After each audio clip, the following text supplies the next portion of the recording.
We are Shanghai Pilotech Instrument and Equipment Company.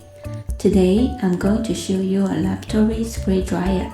The model is YC015. YC015 is a mini spray dryer, which is the result of our 15 years of continuous development. It's your choice for the quick and gentle drying to powder from liquid material. It has 7-inch color LCD touchscreen and English operation interface. Its drying chamber, cyclone separator, collection bottle, and collection tube are made of high-temperature borosilicate glass, which makes it easy to observe the whole equipment process. It only needs 30 ml to perform one equipment. It has air compressor built in, and it doesn't need any external drive. It makes your experimental operation more convenient.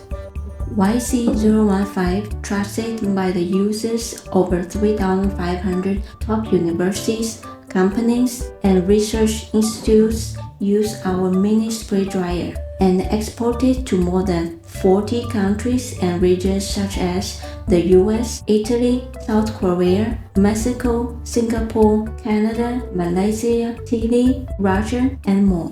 If you are interested in YC015, please contact us for more information and don't forget to subscribe our channel. Thank you.